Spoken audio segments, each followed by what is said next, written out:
A noteworthy feat for a small country once plagued by gangs and dubbed the murder capital of the world. The Central American country closed out 2024 with its lowest murder rate on record. El Salvador's president touting the nation as the safest in the entire Western Hemisphere.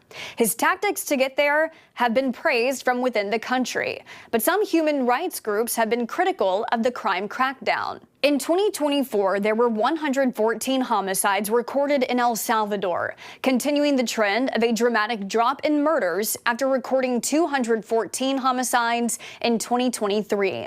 But just a few years prior, in 2015, the country saw 6,656 people murdered, making it one of the world's deadliest countries. But the murder rate 9 years later, down more than 98%, makes it one of the safest by homicide rate.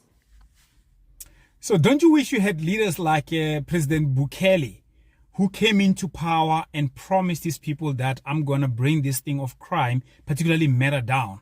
So El Salvador was known as the murder capital of the world, but today it is known as the most peaceful country, the country with the lowest rates of crime, particularly murder, in the Western Hemisphere. I mean, that's an amazing feat.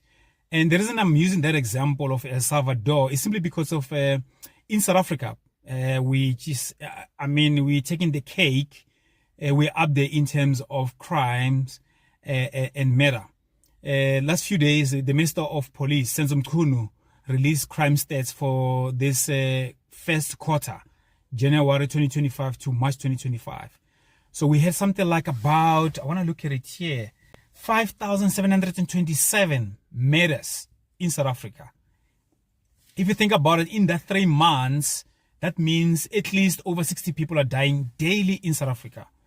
These are the numbers that are usually reported whenever there is a war in many different parts of the world. In South Africa, there isn't a war, an active war as it were, but there is a war against humanity, the way we treat each other as South Africans and all that. But I think the most important thing for me here is to emphasize that we need leaders like the president of El Salvador, who not only speak whenever they are campaigning and they are being voted into power, but they go out and do something. Last couple of days as well, South Africa was in the Oval Office, and there was an issue of them trying to defend this issue of white genocide, of which we know it doesn't exist.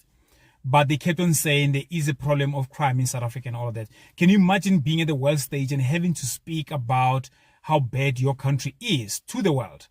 So I just want to use the example of El Salvador. Like we need leaders like President Bukele. We need something different. We cannot be doing the same old things again and again. That okay, this is what we're gonna do. This what. Nothing ever happens in South Africa. We just talk. I mean, listen to these numbers. 3 months only, 5,727. And if you look at the year before, it was like 6,500.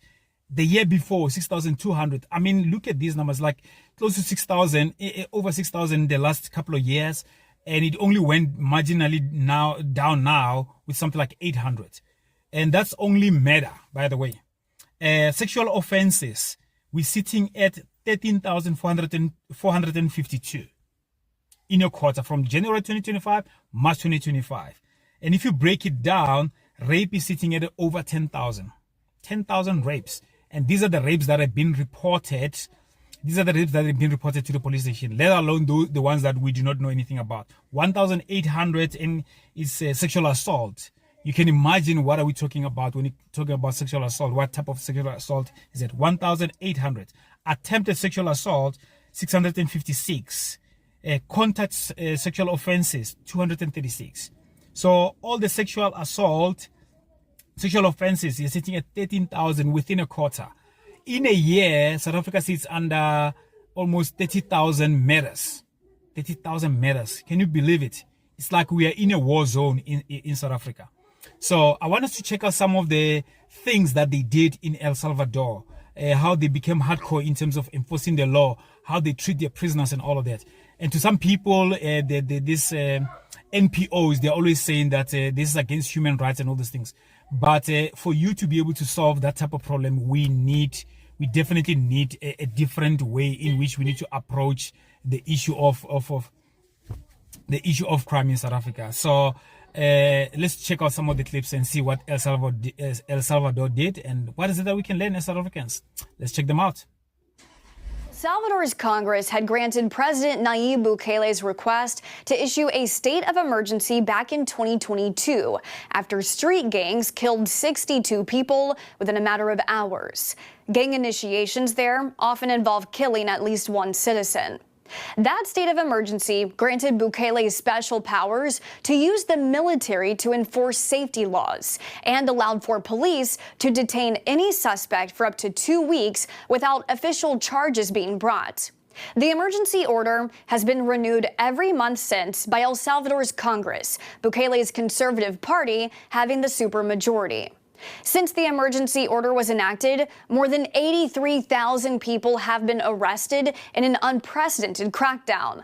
Some advocacy groups say prison conditions violate human rights. 261 people have died in prisons in the past 2.5 years. CNN was allowed exclusive access into El Salvador's Fortress prison that opened in 2023. It houses up to 40,000 inmates, all of whom have killed at least one person. Suddenly, you're hit with the intense gaze of dozens locking onto you. These men described as the worst of the worst, tattooed with reminders of El Salvador's dark past. It's tense and uncomfortable. But here, officials say comfort isn't meant to exist. Human Rights Watch points to prison conditions and suspended constitutional rights to a speedy or fair trial under the emergency order as violations. Another human rights group based in El Salvador says 35,000 people have been detained without justification since the emergency order. The government says 8,000 people have been released due to lack of evidence. However, Salvadorans praised the president's mass crime crackdown, so much so last year residents voted Bukele in for an unprecedented second 5-year term. In El Salvador, the country doesn't allow anyone to run for a consecutive term as president, but the country's Supreme Court granted an exception, and Bukele's win was overwhelming, winning 83% of the popular vote. While critics of the hardline approach to Bukele's government say residents have traded in their freedoms for security, CNN reported the residents they interviewed say they have never felt so free. Like a sea of skin and tattoos. These images released by El Salvador's government shows the transfer of about 2,000 inmates stripped to their shorts and with their heads shaved to what's been dubbed the country's new mega prison. It just opened. It's believed to be the largest prison in the Americas with a capacity for 40,000 people, and it's the latest step in a controversial crackdown on crime that's caused the country's prison population to soar. The authorities here have extraordinary powers under the state of emergency declared in March last year. In different places we catch them. We're on patrol with the army in what used to be a no-go zone for them. As we climb further into this former gangland, suddenly the loud rap music draws their attention. Play the wrong songs here, and this happens. The teenager seems to know the drill. They check him for tattoos, even on his scalp. This used to be one of the most dangerous areas in El Salvador, but now, as you can see, the army are very keen to show us they're in control. Normality is returning here, but it's been imposed down the barrel of a gun. At night, the police patrols are even more risky. We're following a so-called rapid intervention raid on one of the poorest neighborhoods. Dark alleys and nervous residents as the police move through. Here, officers arrest an alleged gang collaborator. They won't tell us what evidence they have against this shopkeeper, but they admit he'll be sent to prison and will wait months for a trial. Being young and male here is a risky business. Soyapango used to be a battlefield where 3 gangs fought for supremacy. Now its streets hum with life again. But everywhere there are dark memories. The corner of the football pitch was where gang members executed anyone who resisted them. The kid was from a rival area controlled by the Mau Mau gang. Ellen Nielsen remembers the bad days. During a match, he saw gang members killing a 16-year-old player in front of hundreds of spectators. The man shot him. Then he took out the magazine, put another bullet in, then shot him again. He shot him about 20 times. They tried to create a parallel state. El Salvador's security minister likens the gangs to terrorists, insisting the crackdown was necessary to rebuild society. And of course, you can see the people on our street with hope.